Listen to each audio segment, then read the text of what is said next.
Bismillahirrahmanirrahim. Selamat pagi Ibu Bapak. Assalamualaikum warahmatullahi wabarakatuh. Diulang ya. Assalamualaikum warahmatullahi wabarakatuh.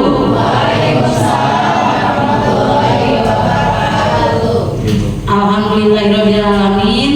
Wa bihi nasta'inu ala umuri dunya waddin. Wassalatu wassalamu ala asrofil anbiya'i wal mursalin sayyidina Muhammadin wa ala alihi washabihi wa barik wa salim amin. Rabbi shrahli sadri wa yassirli amri wa hlul 'uqdatam min lisani yafqahu qawli. Allahumma sholli ala sayyidina Muhammad wa ala ali sayyidina Muhammad. Pertama-tama marilah kita panjatkan puji dan syukur kehadirat Allah Subhanahu wa taala yang mana atas perkenannya pada kesempatan pagi ini kita bisa melaksanakan atau kita bisa berkumpul di ruangan ini dalam kegiatan diseminasi modul 1.3 1.4 kegiatan calon guru penggerak, yaitu saya sendiri Neneng Nurhayati dan dengan Bu Neneng Sri Wardani. Sholawat dan salam mari kita curah limpahkan kepada baginda alam, yakni Habibana wa Nabiyana Nabi Muhammad Sallallahu Alaihi Wasallam. Tak lupa kepada keluarganya, kepada sahabatnya, kepada para tabi'in-tabi'innya, sampailah kepada kita sebagai umatnya. Semoga kita semua mendapatkan syafaat di yaumil akhir. Amin ya Allah ya rabbal alamin. Adapun susunan acaranya pada kegiatan ini yaitu yang pertama pembukaan sudah saya buka, kemudian yang kedua menyanyikan lagu Indonesia Raya. Untuk menyanyikan lagu Indonesia Raya, Ibu dan Bapak mohon untuk berdiri semuanya, dan untuk Bu Nurul sebagai pemimpin menyanyikan lagu Indonesia Raya, silakan duduk ke depan.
Terima kasih. Mohon Ibu Bapak silakan duduk kembali.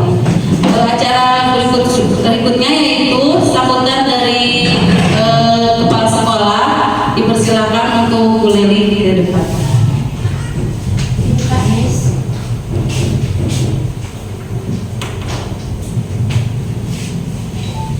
Assalamualaikum warahmatullahi wabarakatuh.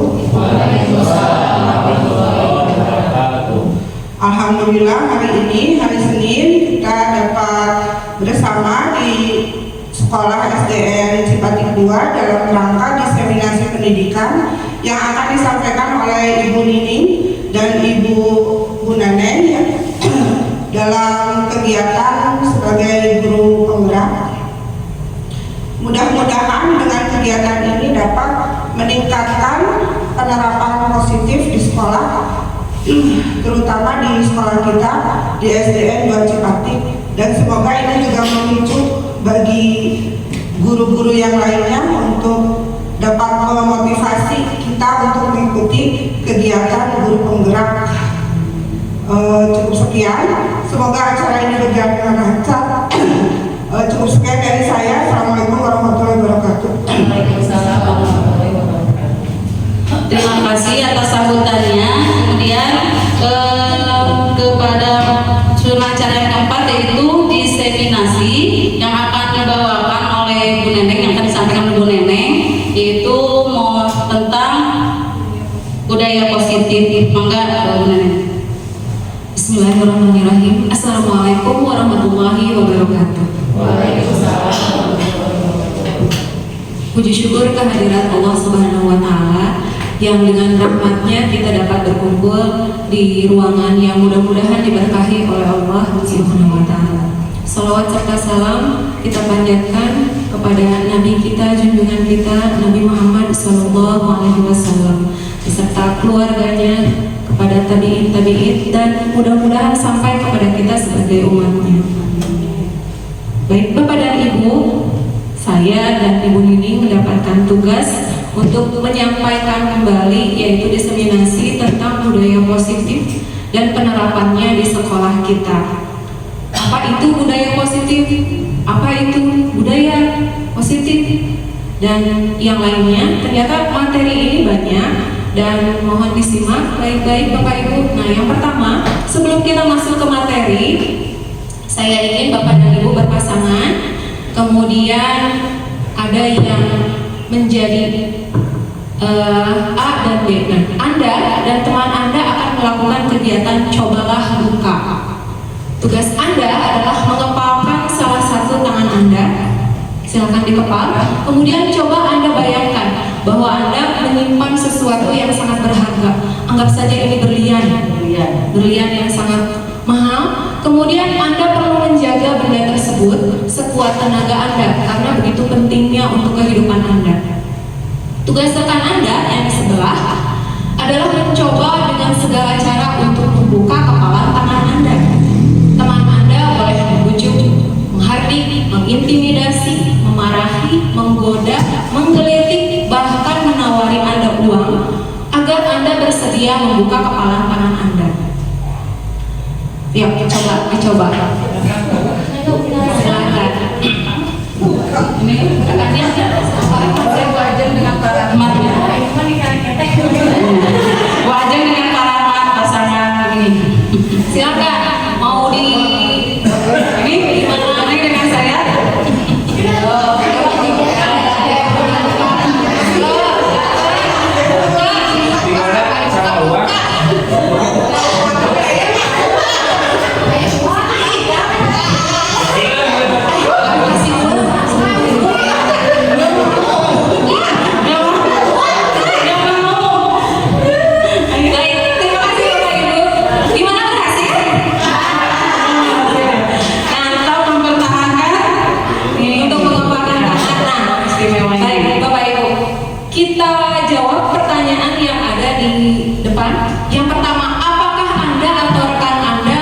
Membuka kepalan tangan tidak?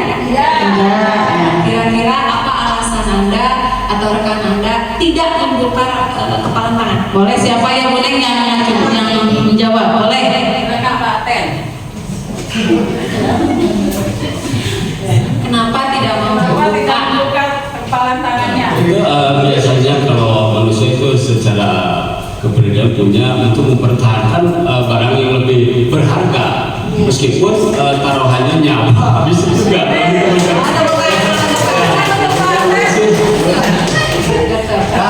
Ada yang berhasil tidak membuka kepalan tangannya? Terima kasih Pak Aten atas jawabannya. Jadi Pak Aten menjawab akan mempertahankan apa yang dimiliki oleh Pak Aten sampai sekuat tenaga, sampai nyawa. Ya, mempertahankan nyawa. Terima kasih Pak Aten. Nah, kemudian yang kedua, apakah Anda atau rekan Anda menutup kepalan kemudian yang ketiga, dalam kegiatan ini sesungguhnya siapa yang memegang kendali atau kontrol untuk membuka atau menutup kepalan tangan? Yang punya tangan. Nah, Ya, siapa yang bisa menjawab? yang punya tangan ya, yang punya tangan. Jadi punya apa namanya, prinsip katanya ya. Nah, Pikiran. kalau menurut pendapat saya itu terjadi karena pikiran kita yang mengendalikan apa yang harus kita lakukan. Kan tadi di awal pertahankan tangannya, walaupun misalkan ada yang menggoda, mencibir, menghakimi dan sebagainya, kita tuh udah tahu, oh maksud dia seperti itu agar tujuannya kita membuka tangan. Nah makanya kita kendalikan apa yang kita lakukan berdasarkan pikiran kita gitu. Jadi Tepuk tangan untuk Bu Siti ya. Terima kasih Bu Siti. nah baik, ternyata kita punya pikiran, punya prinsip bagaimana cara mempertahankan sesuatu yang berharga itu. Nah silakan. Dari situ Bapak dan Ibu, kita bisa melihat bahwa ada miskonsepsi tentang teori kontrol. Ini teh di sini tuh ada dua orang, kemudian ada yang kayak mainan zaman dulu ya, kalau diputar dia jalan kemana gitu. Nah ini ternyata mengilustrasikan bahwa yang di belakang itu adalah guru dan yang di depan adalah murid. Kemudian ada ilustrasi guru mengontrol murid. Jadi kalau orang awam bilangnya mungkin sok abi nitipkeun kurang kali abi ka guru dah. Nah, kemudian dilepas aja sepenuhnya tanpa ada misalnya anak saya seperti ini, tanpa ada kolaborasi antara guru dan orang tua. Nah, kemudian ilusi bahwa semua penguatan positif efektif dan bermanfaat. Itu jadi bahwa kontrol itu ada sepenuhnya di guru.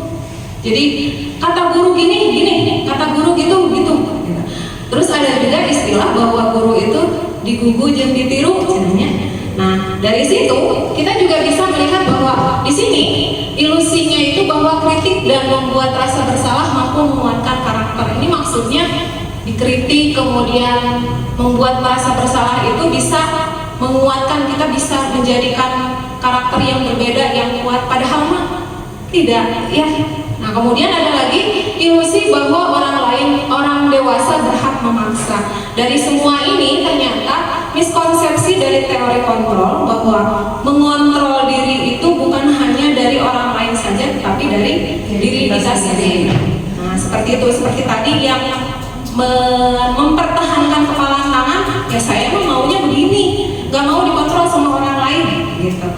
Nah ternyata ada teori kontrol yang miskonsepsi seperti itu.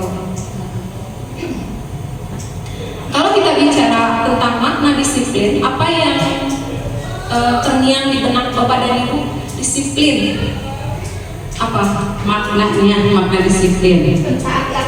Nah, dari aturan, taati aturan, kemudian ada lagi yang lain. Disiplin waktu mungkin ya. Kemudian apalagi kalau di sekolah seragamnya, tata tertibnya, kebersihan, kerapihan, nah yang lain-lain. Ternyata dalam rangka menciptakan lingkungan positif, salah satu strategi yang perlu kita tinjau kembali adalah penerapan disiplin di sekolah kita.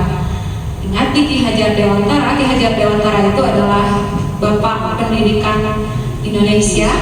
Nah, ternyata menyatakan bahwa untuk mencapai kemerdekaan atau dalam konteks pendidikan kita saat ini, untuk menciptakan murid yang merdeka, syarat utamanya adalah harus ada disiplin yang kuat. Kemudian disiplin ini maksudnya adalah disiplin yang datang dari dalam dirinya sendiri, yang memiliki motivasi internal. Jika tidak memiliki motivasi internal, maka kita memerlukan pihak lain untuk mendisiplinkan kita atau motivasi eksternal, karena berasal dari luar, bukan dari dalam diri kita sendiri. Seseorang yang memiliki disiplin diri berarti mereka bisa bertanggung jawab terhadap apa yang dilakukannya, karena mereka mendasarkan tindakan mereka pada nilai-nilai kebijakan universal. Apa itu di sini? Ada motivasi internal, eksternal, kemudian ada nilai-nilai kebajikan universal. Apa itu? Kita akan belajar satu-satu.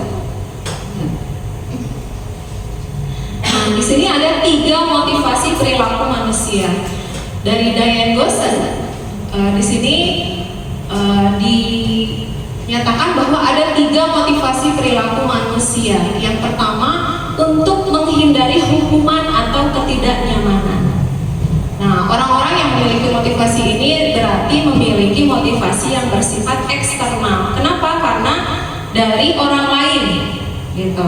Kemudian yang kedua, untuk mendapatkan imbalan atau penghargaan dari orang lain. Motivasi ini juga eksternal karena berasal dari luar.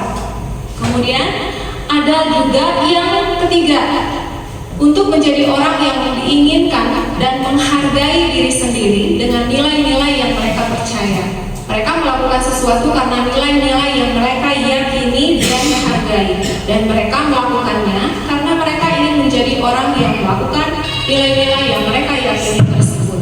Nah, motivasi ini karena ada dalam diri sendiri, ada dalam dirinya sendiri, kemudian perilakunya itu bersifat internal. Jadi motivasi yang diinginkan, yang diharapkan guru-guru dari murid adalah motivasi yang ketiga. Jadi tidak usah disuruh, tidak usah ada hukuman, tidak usah ada pengingatan. Seharusnya disiplin positif itu ada hadir dari dalam dirinya sendiri dan meyakini bahwa nilai-nilai mereka itu menghargai dirinya sendiri. Nilai-nilai kebajikan itu ada banyak Bapak Ibu, hanya saja saya rangkum hanya ada beberapa, yaitu peduli, keterus-terangan, kebersihan, komitmen, belas kasih, percaya diri, kemudian bertujuan, tegang rasa, gotong royong, rajin, keberanian, kesantunan, sampai ke ketegasan dan pengertian.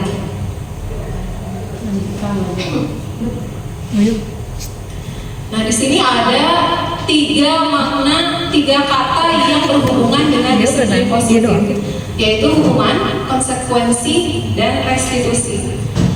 Yang pertama, dalam menjalankan peraturan atau keyakinan kelas atau sekolah, bila mana ada suatu pelanggaran, tentunya sesuatu harus terjadi. Untuk itu, kita perlu meninjau ulang tindakan penegakan peraturan atau keyakinan kelas sekolah kita selama ini.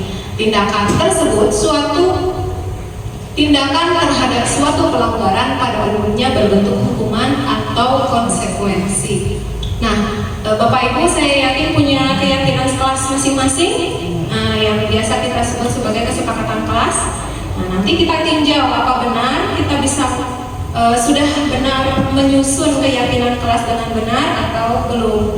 Kemudian ada juga yang namanya restitusi. Restitusi itu adalah proses menciptakan kondisi bagi murid untuk memperbaiki kesalahan mereka, sehingga mereka bisa kembali kepada kelompok mereka dengan karakter yang lebih kuat.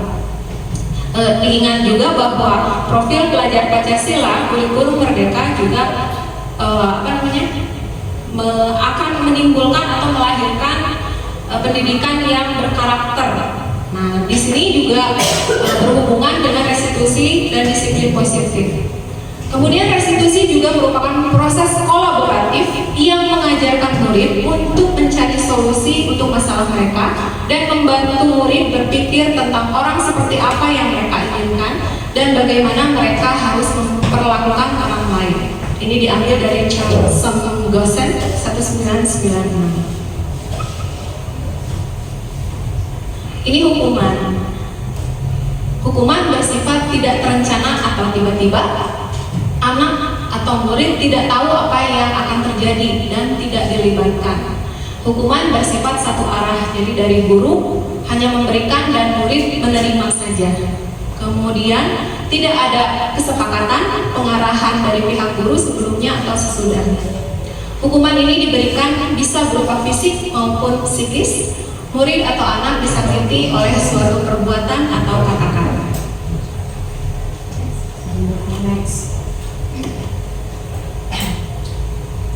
Kalau konsekuensi, disiplin dalam bentuk konsekuensi sudah terencana dan sudah disepakati, sudah dibahas dan disetujui oleh murid dan guru.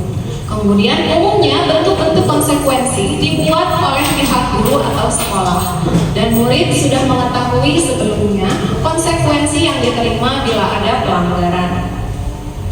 Pada konsekuensi, murid tetap diberi dibuat tidak nyaman untuk jangka waktu pendek. Konsekuensi biasanya diberikan berdasarkan suatu data yang umumnya dapat diukur.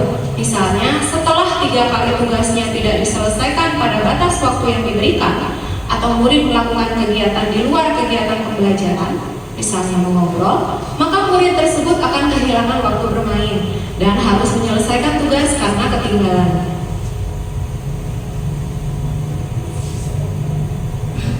Nah, baik, kita akan analisis hukuman atau konsekuensi. Kita main game dulu sebentar.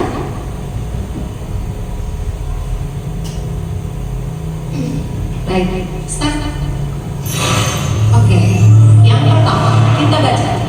Mencatat 100 kali di dalam buku kalimat. Saya tidak akan terlambat lagi karena terlambat ke sekolah. Kira-kira konsekuensi atau sanksi? Hukuman atau sanksi? Yang mana Bapak Ibu? Sanksi atau hukuman atau konsekuensi? Ya. Sanksi atau konsekuensi? Setuju? Iya. Ayo, coba klik. Ternyata betul. Tepuk tangan. Kedua, lari mengelilingi lapangan basket 2 kali karena terlambat hadir di sekolah. Hukuman. Coba klik aja. Ya. Sudah pintar loh, Ren. Membersihkan coretan yang dibuatnya di meja tulis. Sanksi hukuman? Sanksi.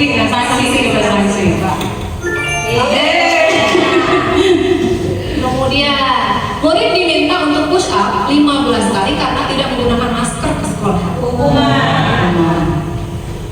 Iya. Ya.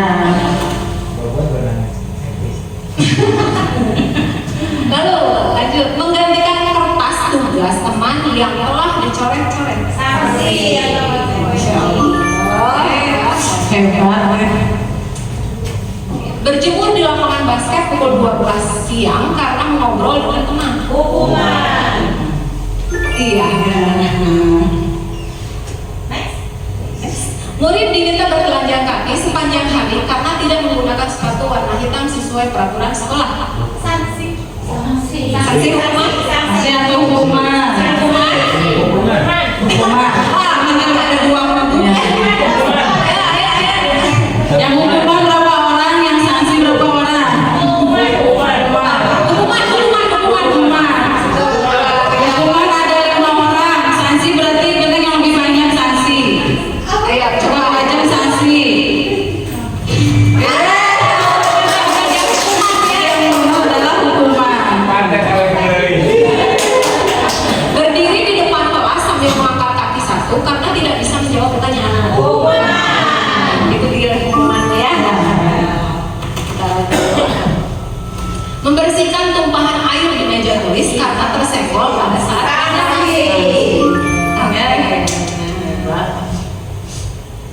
kehilangan 10 menit jam istirahat untuk mengerjakan tugas karena terlambat datang dan tertinggal pelajaran selama 10 menit. Sanksi. Gitu. Duduk di bangku di pinggir lapangan pada jam istirahat, tidak diizinkan bermain oleh guru piket karena mencederai teman saat bermain di lapangan.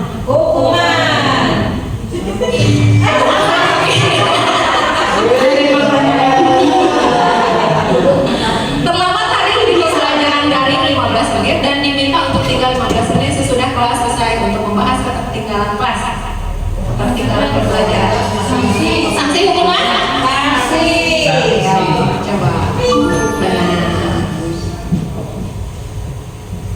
Lari mengelilingi lapangan basket 2 kali karena terlambat 10 menit untuk pelajaran PJOK. Sanksi atau hukuman? Kayaknya nggak tahu. Ayo, apa hukuman? Ternyata sanksi. Satu lagi, membersihkan WC sekolah karena mematahkan pensil kawannya.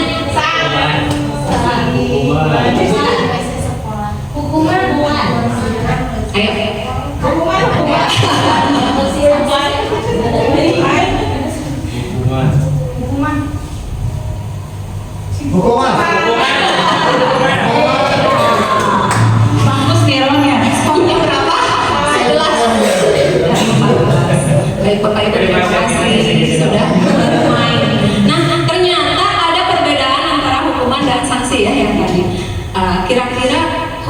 benar-benar apa?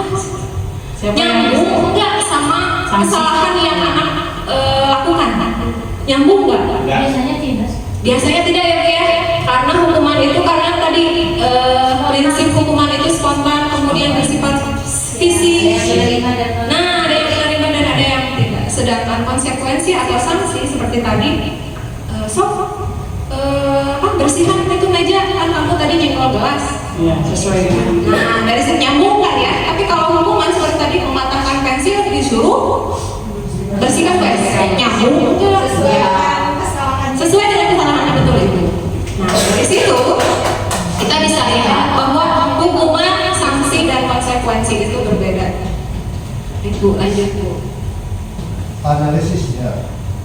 Nah, ini ada lagi kasus Ibu Anas ini, benarnya Bu Anas bukan Bu Citra, harusnya mau Bu Citra. Ibu Anas ini adalah seorang guru kelas 2. Nah, dia dapat masalah. Murid-muridnya tidak bisa tertib berdiri antri di depan pintu kelas dan selalu berebutan masuk ke dalam kelas setelah jam istirahat selesai. Ini tentunya sangat mengganggu proses pembelajaran di mana kelas tidak dapat mulai tepat waktu karena Ibu Anas sibuk menenangkan murid-muridnya untuk waktu cukup lama. Akhirnya Bu Anas berpikir cepat dan mengandalkan stiker bintang. Setiap murid-muridnya akan masuk kelas, usai jam istirahat, Bu Anas akan mengiming-imingi murid-muridnya dengan stiker bintang. Siapa yang dapat berdiri lurus dan berbaris rapi antri di depan pintu, dapat bintang dari Bu Anas. Sebagian besar murid-muridnya menyambut tantangan tersebut dan langsung berdiri rapi di depan pintu agar mendapatkan stiker bintang. Hal ini terus dilakukan Bu Anas selama beberapa minggu karena cukup berhasil membuat murid-muridnya berdiri rapi antri di depan pintu. Sampai pada suatu saat Bu Anas sakit dan terpaksa digantikan oleh Pak Heru. Pak Heru tidak mengetahui tentang stiker bintang dan benar saja pada saat mau masuk ke kelas usai jam istirahat, murid-murid kelas 2 kembali berebutan masuk ke kelas. Apa yang terjadi? Kenapa bisa begitu? Ini ada sambungannya sama yang tadi, motivasi eksternal dan internal, ada yang kebiasaan. Nah, itu Ibu, ada yang mau Musri mau mencoba untuk menjawab? berpendapat. Ini mau pendapatnya bebas aja. Assalamualaikum warahmatullahi wabarakatuh. Waalaikumsalam. Mungkin dilihat dari yang tadi ya, dari keseharian Bu Anas, ada pembiasaan kepada anak-anak dan ada motivasi untuk melakukan hal yang positif. Begitu ditangani oleh guru yang lain, anak-anak jadi bingung, jadi kaget seperti itu. Baik, betul Bapak Ibu bahwa karena mungkin sudah tergantung sama gurunya ya Bu ya. Nah, akhirnya diganti dengan guru yang lain. Ternyata Bu Anas mah ngasih stiker bintang. Pak Heru mau enggak, ya udah nggak usah rapi, nggak usah tertib. Begitu anak-anak pikirnya seperti itu. Maka dari itu Bapak Ibu, ternyata motivasi dari eksternal itu kurang bisa menjadikan anak disiplin dengan sendirinya. Jadi yang paling baik adalah motivasi internal, jadi dalam dirinya sendiri.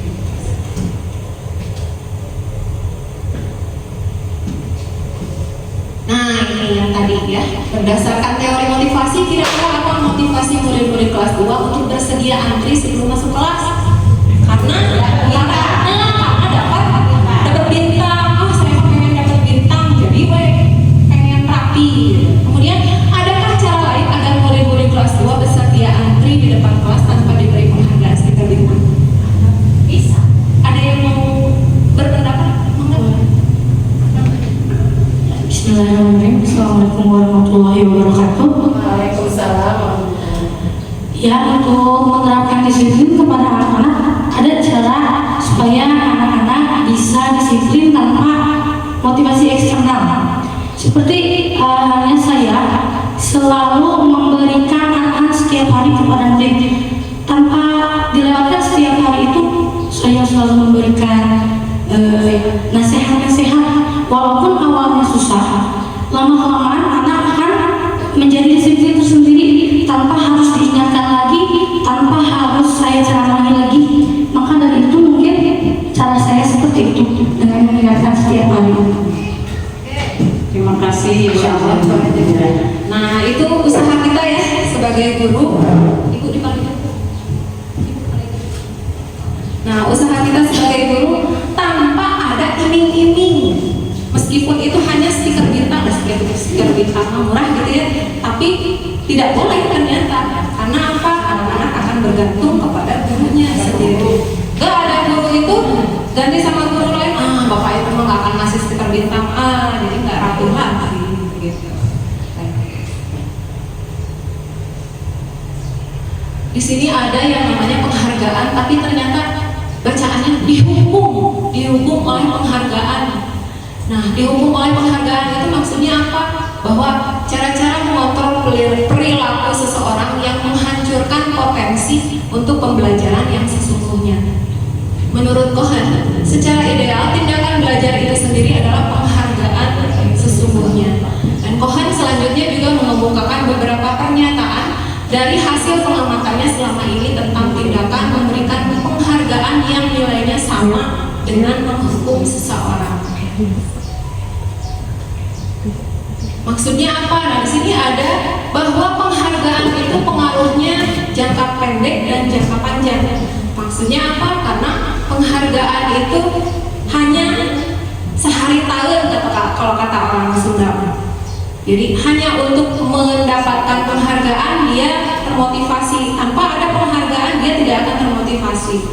Gitu. Kemudian ada penghargaan tidak efektif. Nah, penghargaan itu sama dengan yang kemarin yang juara 1, juara 2, juara 3 yang apa namanya nilai rapot yang paling tinggi gitu ya Bapak Ibu. Sebetulnya memang itu perlu untuk apa namanya memberikan reward kepada anak-anak, tapi ternyata penghargaan itu bisa mengurangi ketepatan dan menurunkan kualitas. Karena apa?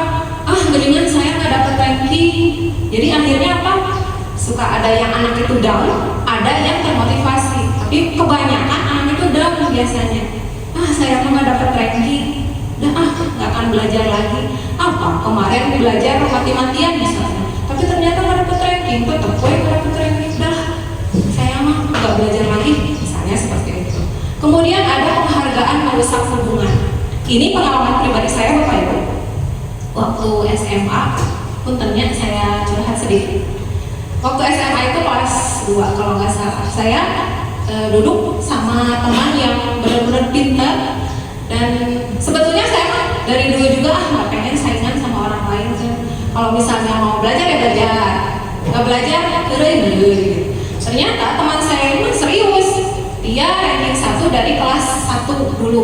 Kemudian di kelas 2 karena bergabung dengan saya, dia ya itulah belajarnya mati-matian, dan saya belajar dari dia sebetulnya. Ternyata di semester 2 karena dia di semester 1 dia yang dapat juara 1 dan saya kedua, di semester 2 ternyata pas pengumuman saya yang dapat juara 1, dia juara 2. Padahal saya mah gak mengharapkan naik, oke alhamdulillah, guys bersyukur.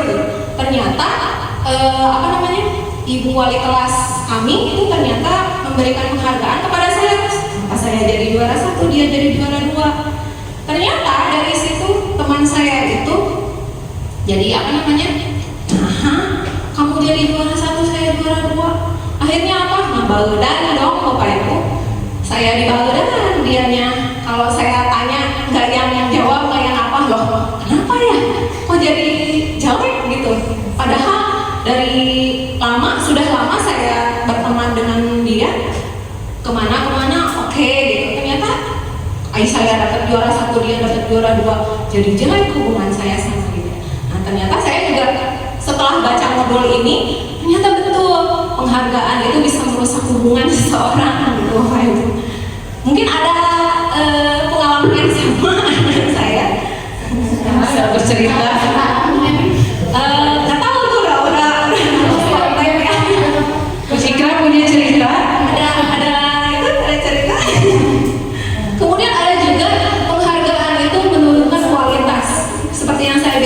bahwa karena saya tidak dapat ranking, udahlah belajar sebelajar nggak toh-tohan gitu, nggak yang mati-matian. Kemudian ada juga penghargaan yang mematikan kreativitas dan juga ada penghargaan yang menghukum. Penghargaan menghukum itu seperti tadi, nih ibu kasih hadiah, ibu kasih kadonya gitu, hadiahnya ini buat kamu. Ternyata si anak yang mendapatkan penghargaan ini merasa bahwa dikucilkan sama teman-temannya misalnya. Saya dapat juara 1, bangga ya orang tuanya, potongan mah di anak saya juara 1 misalnya. Posting. Tapi di posting misalnya. Tapi di lain di lain pihak anak itu berpikir bahwa aduh saya dapat juara 1, gimana ya kalau tidak bisa mempertahankan. Dan mempertahankan itu ternyata lebih sulit daripada menggapai gitu. Merebut dari orang lain ternyata lebih sulit. Nah dari situ Bapak Ibu, itu penghargaan juga bisa menghukum anak itu jadi merasa tertekan, bisa merasa terintimidasi juga. Nah, wayahna ini mah ada dirubah konsepnya untuk ke depan. Nah sekarang kita menuju ke keyakinan kelas. Bapak Ibu tentu saja punya keyakinan kelas masing-masing. Apa itu keyakinan kelas? Apa itu kesepakatan kelas? Nah, keyakinan kelas ini bersifat abstrak daripada peraturan yang lebih rinci dan konkret. Keyakinan kelas berupa pernyataan-pernyataan universal. Kemudian keyakinan kelas senantiasa dibuat dalam bentuk positif. Jadi nggak ada kalimat yang negatif, Bapak Ibu. Keyakinan kelas hendaknya tidak terlalu banyak sehingga mudah diingat dan dipahami oleh semua warga kelas. Keyakinan kelas sebaiknya sesuatu yang dapat diterapkan di lingkungan tersebut. Semua warga kelas hendaknya ikut berkontribusi dalam pembuatan keyakinan kelas lewat kegiatan curah pendapat dan bersedia meninjau kembali keyakinan kelas dari waktu ke waktu. Jadi keyakinan kelas itu bisa dirubah kalau misalnya wah ini sudah tidak relevan nih keyakinan kelas, kita bikin lagi yuk anak-anak keyakinan kelasnya, bisa kayak fleksibel betul. Ini prosedur pembentukan keyakinan kelas. Yang pertama, warga atau murid-murid di sekolah bercurah pendapat tentang peraturan yang perlu disepakati di sekolah, kemudian dicatat di kertas lah yang paling yang bisa terlihat, kemudian disusun keyakinan kelas itu. Ganti kalimat-kalimat dari dalam bentuk negatif menjadi positif. Ini ada contohnya, jangan berlari di kelas atau koridor. Dirubah menjadi kalimat positif, yaitu berjalanlah di kelas. Jadi ada kata perintah, memerintah daripada melarang. Tuh. Kemudian tinjau kembali daftar curah pendapat yang sudah dicatat. Kemudian ajak warga sekolah untuk menemukan nilai-nilai kebajikan atau keyakinan yang dituju dari peraturan tersebut. Contohnya, berjalan di kelas, dengarkan guru, datanglah tepat waktu. Nah, ini berada dalam payung bahwa keyakinan kelas itu adalah nilai-nilai kebajikan yang tadi adalah saling menghormati. Jadi itu semua dirangkum menjadi saling menghormati. Berjalan di kelas, dengarkan guru, datang tepat waktu, itu bisa digabung menjadi saling menghormati. Nah, kemudian nilai kebajikannya bisa juga dengan hormat. Dari situ banyak yang bisa kita pilih. Keyakinan ini dimasukkan dalam daftar untuk disepakati. Kemudian tinjau ulang keyakinan kelas secara bersama-sama. Seharusnya setelah beberapa peraturan telah disatukan menjadi beberapa keyakinan, maka jumlah butir pernyataan keyakinan akan berubah. Sebaiknya keyakinan kelas tidak terlalu banyak, berkisar antara 3 sampai 7 prinsip atau keyakinan. Bila mana terlalu banyak, maka warga kelas akan sulit mengingatnya dan akibatnya sulit untuk dijalankan. Setelah keyakinan kelas selesai dibuat, maka warga kelas dipersilahkan meninjau kembali dan menyetujuinya, kalau perlu menandatanganinya dan kemudian ditempel di dinding kelas seperti itu. Nah, di sini ada 5 kebutuhan dasar manusia. Ternyata ada kebutuhan-kebutuhan dasar yang diperlukan manusia, terutama oleh anak. Nah, apa saja? Kita lihat. Yang pertama adalah bertahan hidup atau survival. Kemudian yang kedua, kasih sayang dan rasa diterima, love and belonging. Kemudian yang ketiga, kebebasan atau freedom. Kemudian yang keempat, kesenangan atau fun. Kemudian yang kelima adalah penguasaan atau power.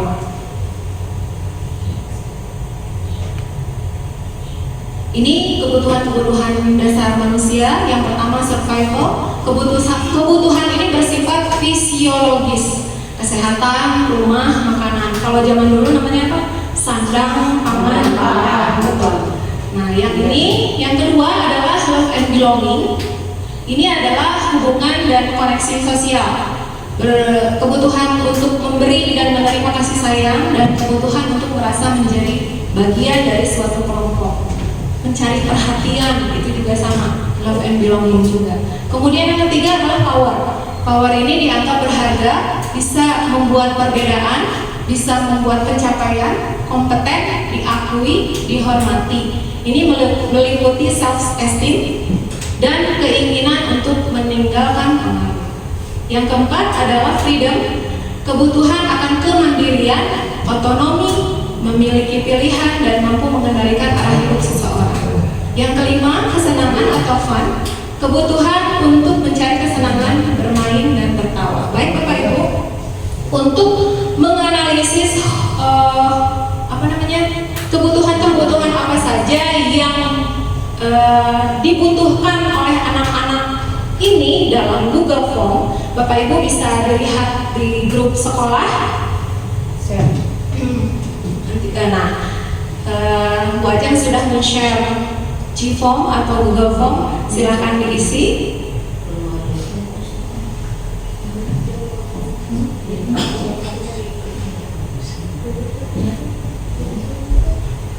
Oke, pertanyaan-pertanyaannya.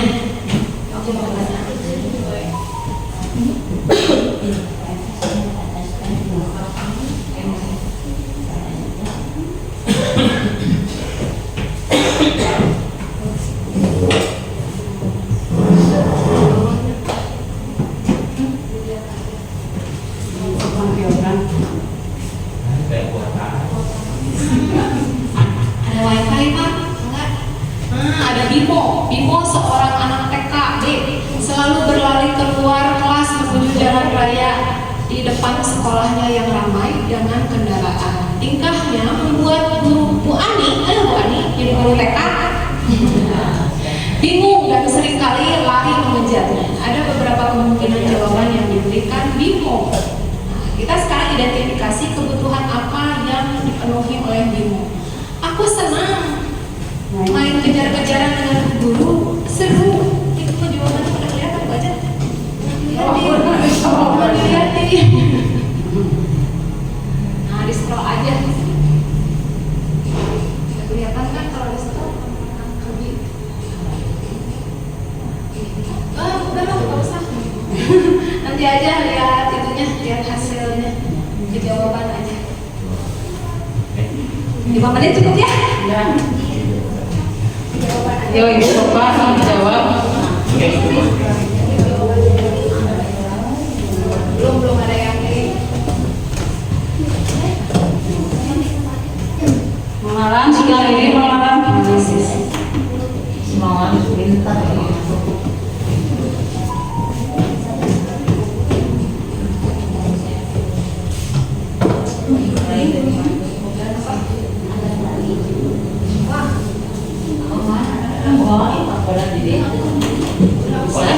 di salin tautannya jadi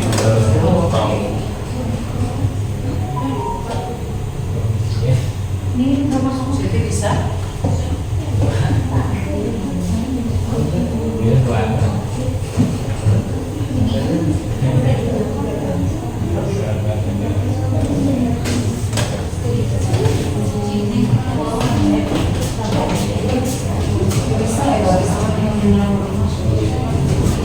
Paten, mereka itu ada tablet di Google Chrome. tadi yang berapa kalinya itu di login ya.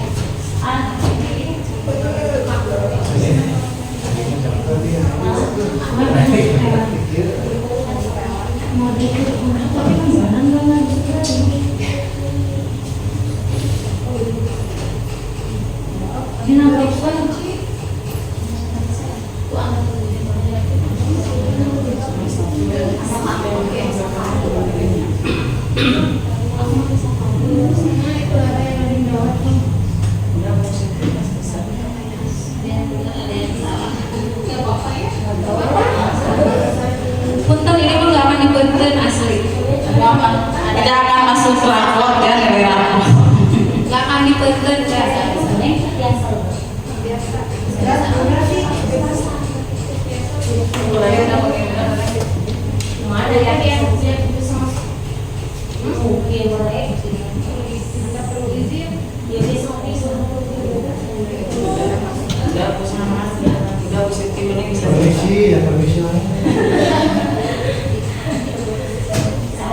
Baik Bapak Ibu, kita lihat sampel aja ya. Nah, ini bisa nih ini dulu tadi.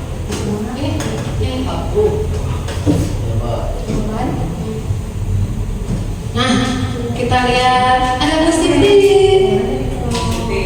Akan dinilai Bu Siti tolong. Nah, kita lihat jawabannya.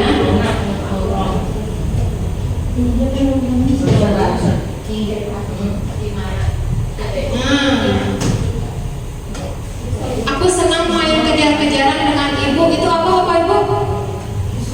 Kesenangan. Ya, Bu Siti benar.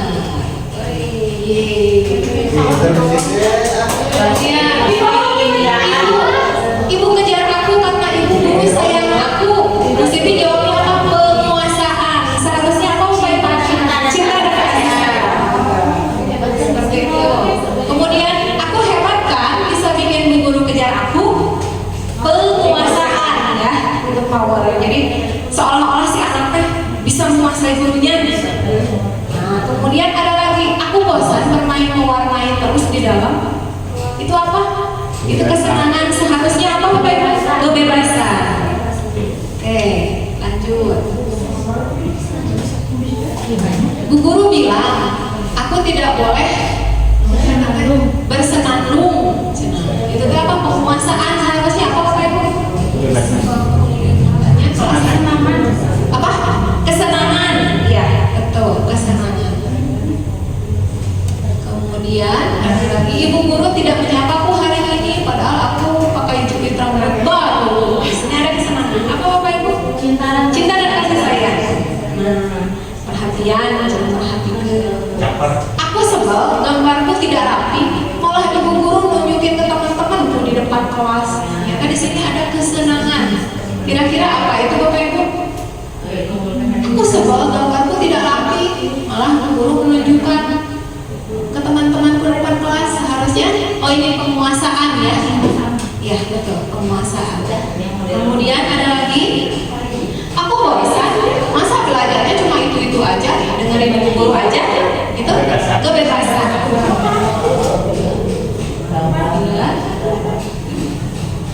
Menyetir mobil itu seru, kesenangan. Ini kasusnya beda ya, nah di sini mah nggak kelihatan kasusnya. Biar bisa jalan-jalan yang baru sama teman-temanku. Ini kebebasan. Seharusnya apa? Penguasaan. Betul. Kemudian ada lagi, aku merasa bangga dan keren. Kesenangan. Bangga dan keren. Penguasaan. Oke. Aku senang bisa pergi ke tempat-tempat yang aku suka. Kebebasan. Selesai ya. Oke, silakan diselesaikan saja Bapak Ibu yang belum selesai.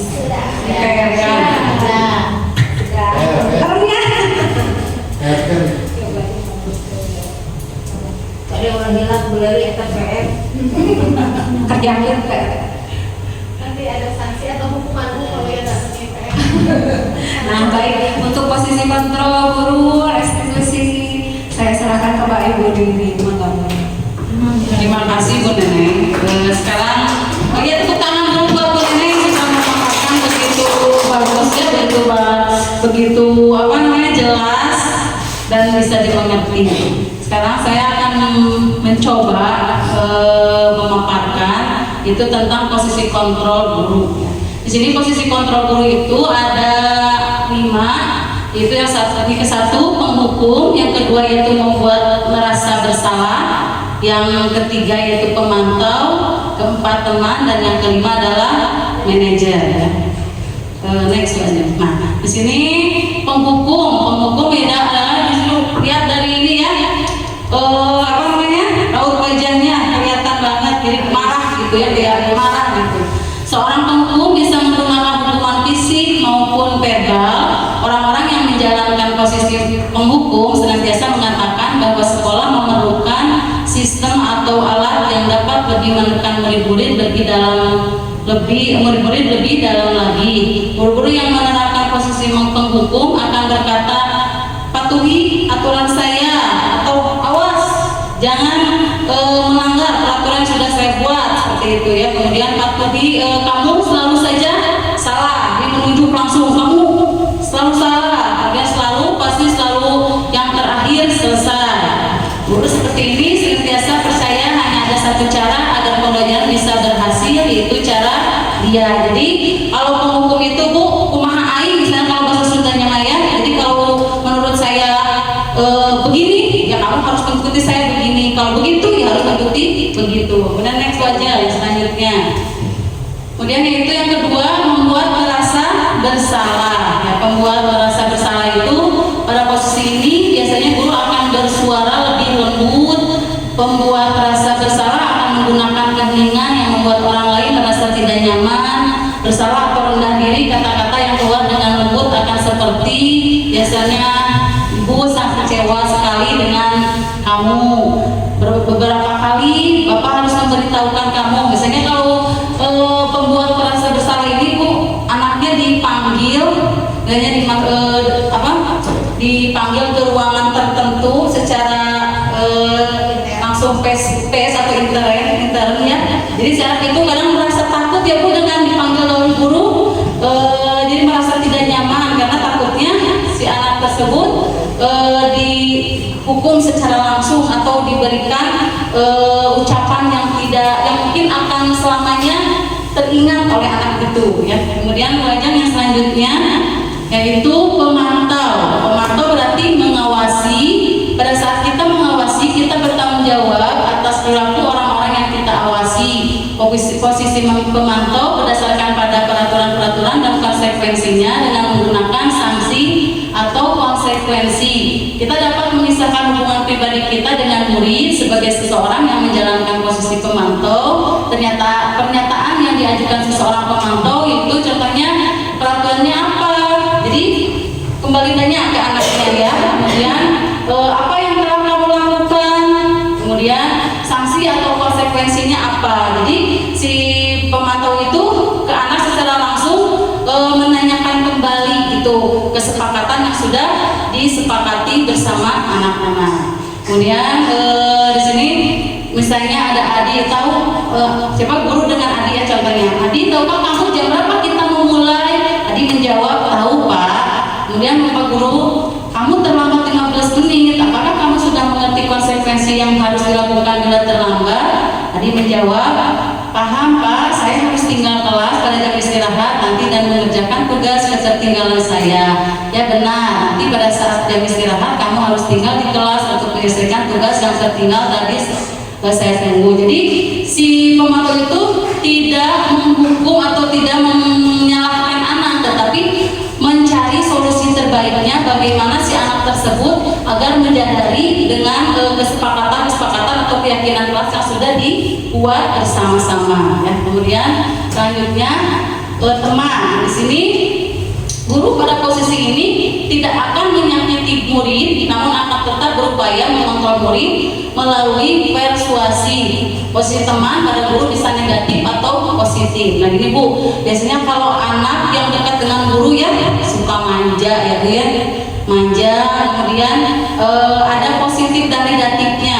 Negatifnya mungkin untuk anak yang lain merasa tidak diperhatikan seperti itu. Jadi kita sebagai seorang guru tidak bisa membeda-bedakan antara murid murid yang satu dengan murid yang lainnya. Jadi semuanya harus berbaur, semuanya kita harus merasakan kasih sayangnya pada anak didik kita. Nah di sini katanya ya, ayo bantulah demi Bapak ya. Ayo ingat tidak bantuan Bapak selama ini. Ya sudah, kali ini tidak apa-apa, nanti Ibu bantu bereskan.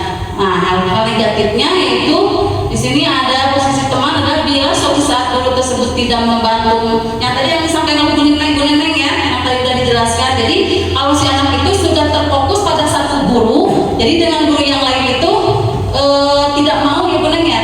Jadi merasa saya sering diberikan apa tadi misalnya bintang ya dengan Bu Neneng, misalnya dengan Bu Nining tidak. Nah, seperti itu ya Bu ya. Kemudian di sini adik, ayolah bagaimana sih kamu kemarin kamu sudah janji ke Bapak, bukan kenapa terlambat lagi, sambil tertawa ringan. Ya sudah tidak apa-apa, duduk dulu sana, nanti Pak Guru bantu kamu, sambil tersenyum-senyum Bang Gurunya ya. Bukan naik wajah.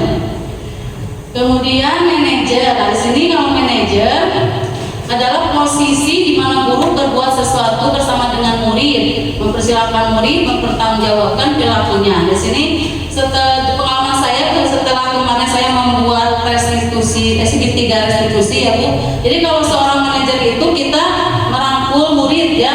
Jadi untuk mempertanyakan apa yang sebenarnya yang sudah anak lakukan. Kemudian kita memberikan solusi terbaiknya bagaimana. Kemudian menanyakan anaknya tentang keyakinan kelas yang sudah disepakatinya atau yang sudah dijalankan oleh anak tersebut. Kemudian memberikan solusi terbaiknya itu dengan misalnya kesalahannya membuang sampah sembarangan, anak harus segera membersihkan sampah tersebut ya. Nah di sini contohnya misalnya Pak Guru ya, Adi apakah kamu mengetahui jam berapa sekolah dimulai? Adi menjawab, tahu Pak, jam 7. Guru ya, jadi kamu terlambat. Kira-kira bagaimana kamu akan memperbaiki masalah ini? Saya bisa menanyakan teman saya Pak untuk mengejar tugas yang tertinggal. Guru, baik, itu bisa dilakukan. Apakah besok akan ada masalah untuk kamu agar bisa hadir tepat waktu ke sekolah? Adi menjawab, tidak Pak, saya bisa hadir tepat waktu. Guru, baik, saya hargai usahamu untuk memperbaiki diri. Jadi mempersilahkan si anak untuk memperbaiki kesalahannya. Jadi tidak oleh gurunya, tetapi dari diri anak sendiri ya. Tuh Bu, lanjut Bu aja. Nah ini manajer.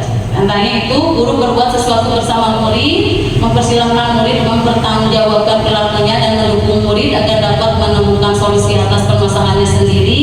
Kemudian itu posisi manajer mengacu pada restitusi yang dapat menjadikan murid sebagai manajer bagi dirinya sendiri sehingga tercipta identitas positif atau berhasil pada diri murid. Nah ini next berarti ya Bu Deni, posisi yang paling ideal untuk guru ya, dalam menyelesaikan suatu masalah pada manajer ya. Jadi untuk posisi yang paling ideal itu kita sebagai guru adalah manajer ya. Jadi mempersilahkan anak menyadari kesalahannya, kemudian posisi untuk mengatasi masalahnya juga anak sendiri yang membuat bagaimana cara mengatasi masalah yang dia lakukan gitu. Nah di sini ada kuisis Bapak Ibu yang ya memang main game lah kita mah. Enggak sudah di share di grup ya. Bu Siti, ayo cepat. Ayo Bu, itu Bu Sri. Ibu Jia udah bisa masuk Bu Jia? Gabung. Baru 1, 2, 3.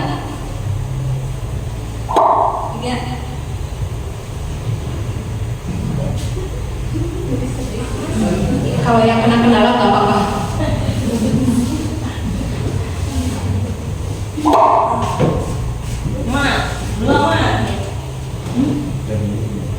Kita main game.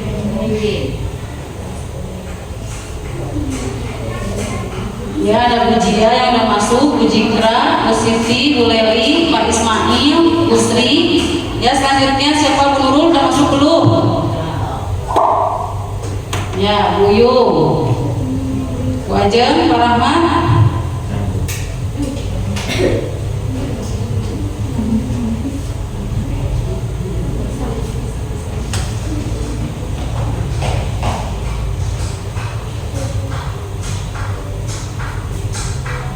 Bu Ani sudah bisa masuk, Bu Ani? Bu Nurul sudah bisa masuk? Bu Nurul Maria?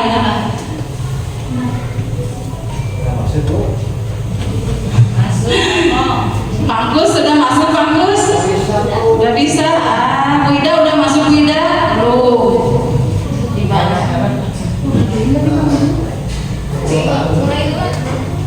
Ya, Bu Ajeng mulai.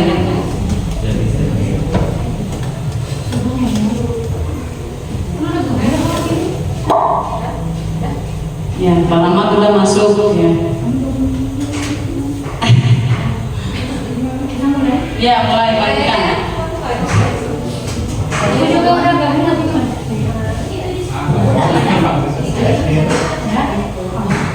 Ya, kita mulai. Satu, go.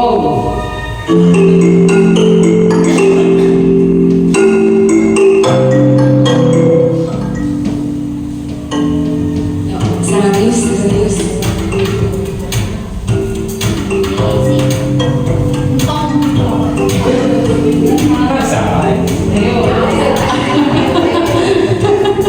Ala lantang ya, Pak. Ya, ini si Padi.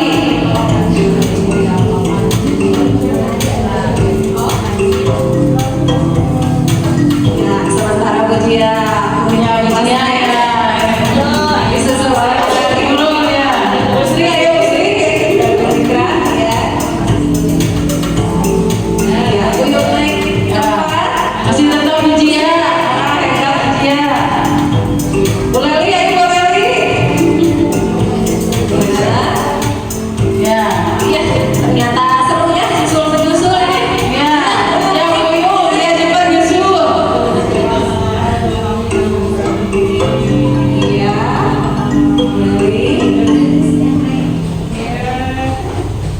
Nah, ya sudah sekali.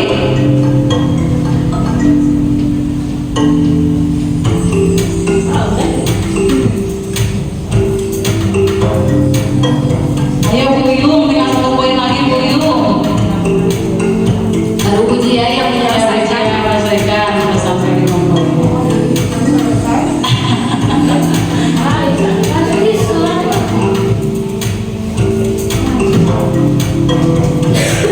Ayo Bu Siti Jamila baru 2.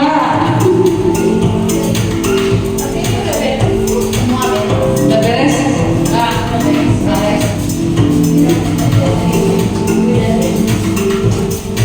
Mana?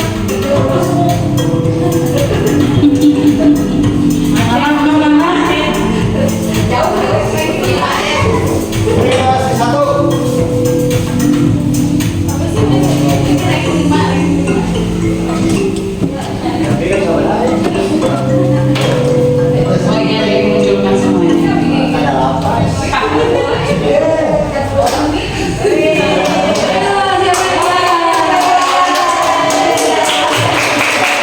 Kembali kedua ya, Gusri ketiga, Masya Allah.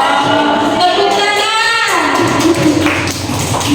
Baik, terima kasih Bapak Ibu atas partisipasinya. Ini adalah game ya, sering-sering ya. Karena sering-sering ya. Ini Pak ikut CGP Pak. Semoga bisa menyusul ya, Gus. Nah, Bu Dia ternyata Bu Dia dan Bu Leli menjawab semua pertanyaan dengan benar. Yang ketiga Bu Sri ada salah satu, Bu Sri salah satu, Bu Dikra salah satu, Bu Ajeng salah satu. Pak Ismail boleh? Makanya salah berapa cenah? 3.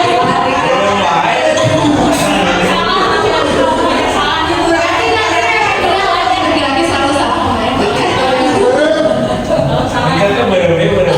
Alamat kenapa banyak yang merahnya?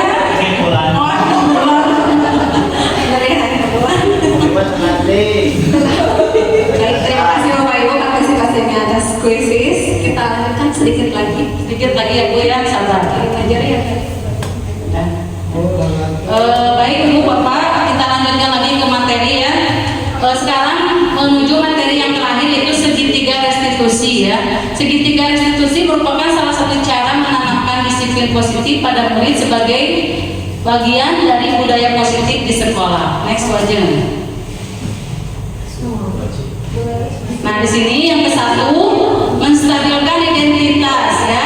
Nah, di sini bisa dengan menggunakan kata-kata berbuat salah itu tidak apa-apa, tidak ada manusia yang sempurna. Saya juga pernah melakukan kesalahan seperti itu. Kita bisa menyelesaikan ini. Bapak atau Ibu tidak tertarik mencari siapa yang salah, tapi Bapak Ibu ingin mencari solusi dari permasalahan ini. Kamu berhak merasa begitu. Apakah kamu sedang menjadi teman yang baik buat dirimu sendiri ya. Next aja. Yang kedua yaitu dari segitiga restitusi itu adalah validasi tindakan yang salah. Nah, pertanyaannya itu bisa, padahal kamu bisa melakukan yang lebih buruk dari ini ya. Kamu pasti punya alasan mengapa melakukan hal itu. Kamu patut bangga pada dirimu sendiri karena kamu telah melindungi sesuatu yang penting buatmu. Kamu boleh mempertahankan sikap itu, tapi kamu harus menambahkan sikap yang baru ya. Nanti Ibu Bapak kelima segitiga restitusi ini bisa dilihat dari video yang nanti saya akan tampilkan. Yang ketiga yaitu menanyakan keyakinan ya, menanyakan keyakinan dengan pertanyaan apa yang kita percaya sebagai kelas atau keluarga, kemudian apa nilai-nilai umum yang kita telah sepakati, apa bayangan kita tentang kelas yang ideal, dan yang keempat itu kamu mau jadi orang yang seperti apa ya. Next aja. Nah, ini Ibu Bapak mangga disimak videonya. Ini kemarin waktu saya tugas 1.4 ya tentang segitiga restitusi, saya mewawancarai seorang anak yang bernama Dian yang melakukan atau melakukannya. Anak itu saya mendapatkan laporan dari teman-temannya bahwa Dian membuang sampah di kelas atau membuang sampah sembarangan di mana saja. Nah, kemudian oleh saya langsung direstitusi dengan cara seperti ini. Mangga tinggal disimak. Bu Ajeng diputar videonya, Bu Ajeng. Oh belum, diputar dulu videonya.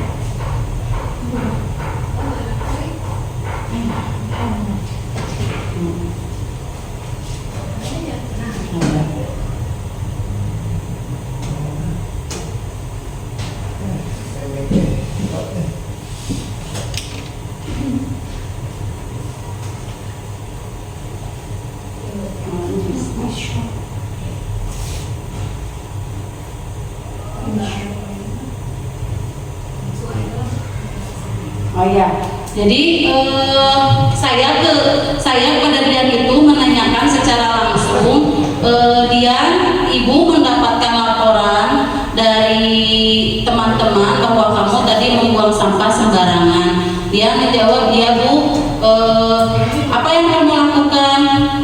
Saya membuang sampah sembarangan. Terus keyakinan kelas apa yang sudah kamu keyakinan kelas apa yang sudah kamu tunjukkan?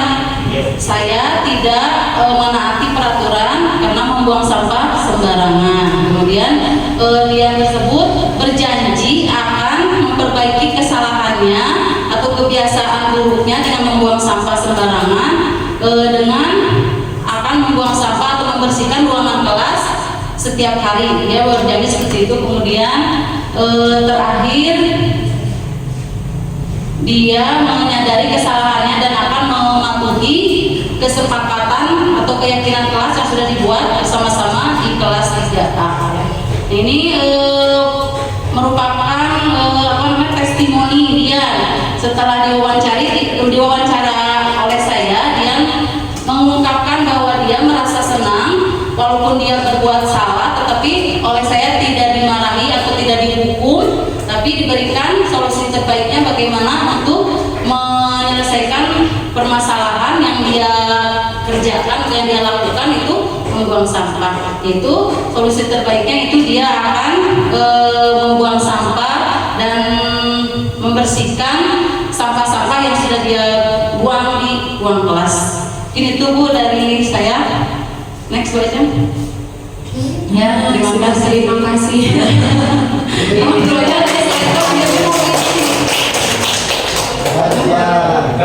Nah, tapi penasaran Bu ya ini videonya biar nanti Ibu bisa melihat bisa melihat bagaimana nanti Ibu Bapak jadi guru CGP, jadi ada gambaran bagaimana membuat restitusi itu. Nah, di sini Bapak Ibu, setelah kami melakukan diseminasi tentang budaya positif di sekolah, kami membutuhkan umpan tali dari Jamboard. Di Bu Ajeng sudah di itu, mangga diisi Jamboardnya yang sudah dikirim di grup. Ya, boleh Bu Ajeng biar nanti tahu. Bisa ya dipoto. Bisa Bu. Coba lagi. Coba lagi. Nggak bisa. Nah, untuk video aja. Video dulu Pak, video dulu Pak.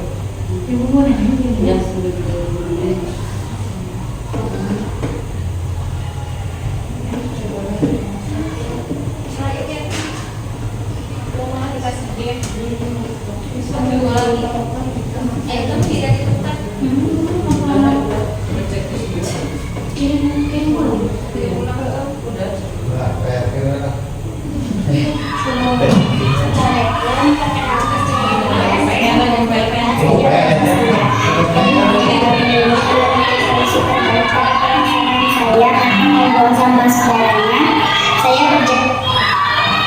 Assalamualaikum, perkenalkan saya Dian, siswa kelas 3A. Saya merasa senang dengan cara menulis solusi terbaik pada penasaran saya karena membuang sampah sembarangan. Saya berjanji tidak akan membuang sampah sembarangan dan saya akan memindahkan keyakinan kelas yang sudah disepakati bersama ibu. Terima kasih Bu. Nah, itu testimoni dari dia, katanya dia akan selalu mengindahkan keyakinan kelas yang sudah dibuat di kelas 3A ya. Nah, dengan seperti itu, dengan cara direstitusi, anak tidak merasa takut, anak tidak merasa disalahkan, anak akan merasa nyaman dan dia akan memperbaiki kesalahannya sendiri ya. Itu Ibu Bapak ya. Alhamdulillah. Jambornya bisa diisi. Nggak bisa Bu. Sudah bisa belum?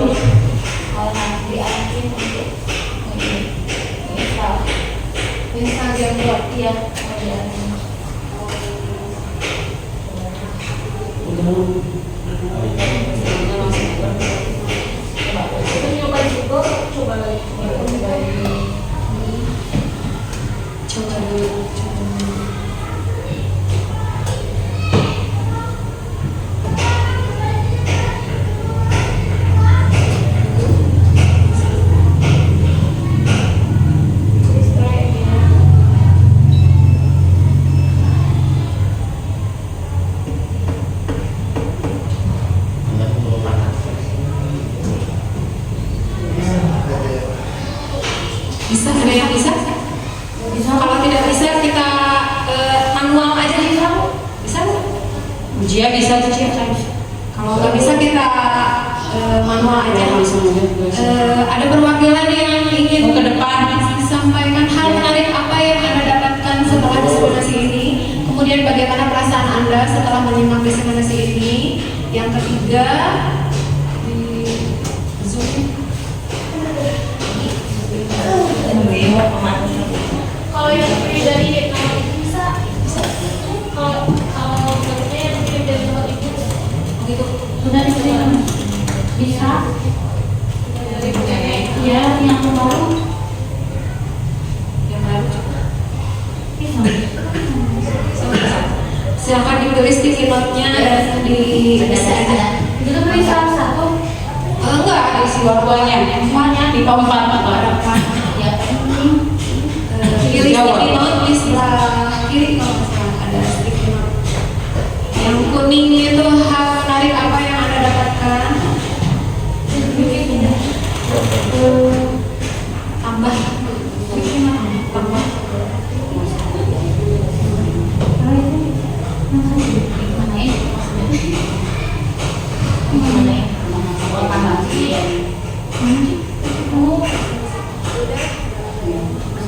Ini aja Bapak Ibu, perwakilan aja.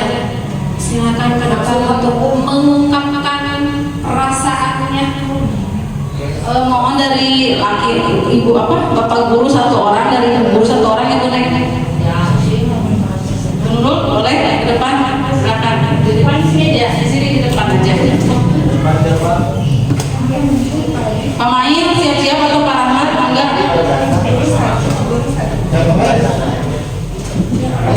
Oke, bismillahirrahmanirrahim. Assalamualaikum warahmatullahi wabarakatuh. Waalaikumsalam warahmatullahi wabarakatuh. Selamat siang, guru-guru hebat. Iya, Oke, alhamdulillah setelah kita melaksanakan diseminasi ini, hal-hal perasaan saya senang ya, karena tadi kita di sini kita dapat banyak ilmu tentang bagaimana sih apa sih ini tadi tentang positif gitu ya, budaya positif gitu.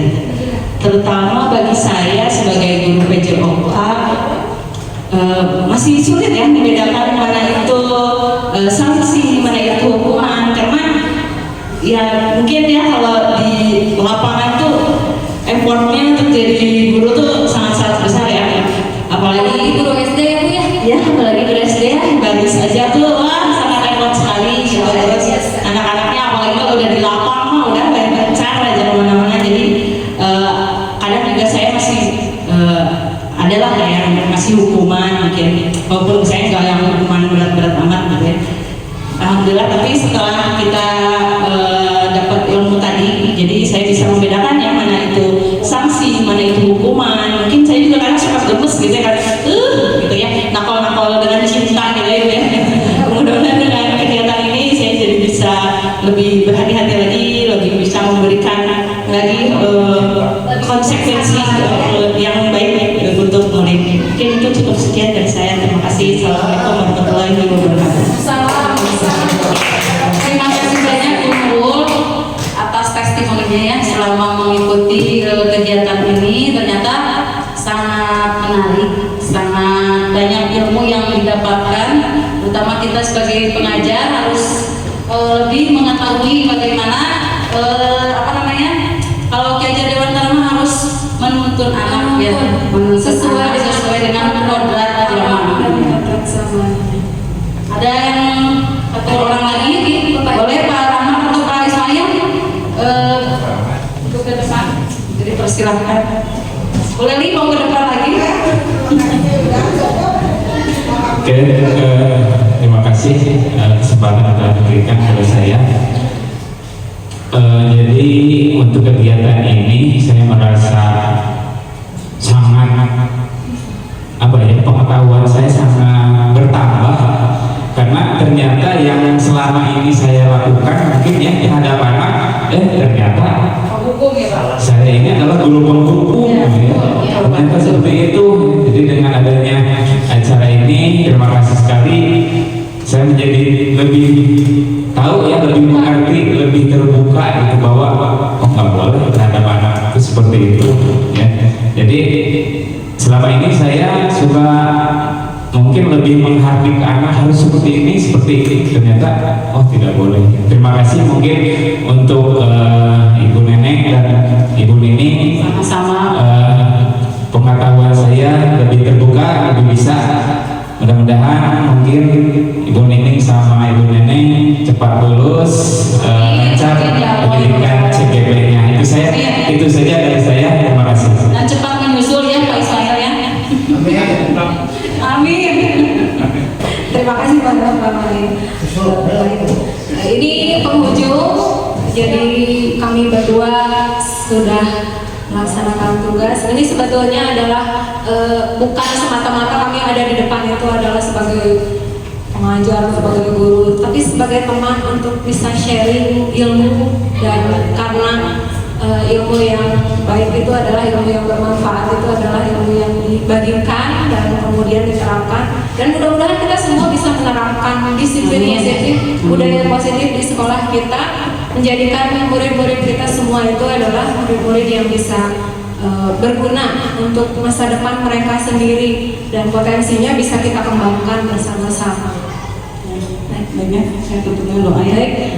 Di akhir ini terima kasih banyak atas perhatian Bapak dan Ibu semuanya. Mudah-mudahan ada manfaatnya meskipun secuil, ya, dan kemudian kami mohon maaf atas segala kekurangan.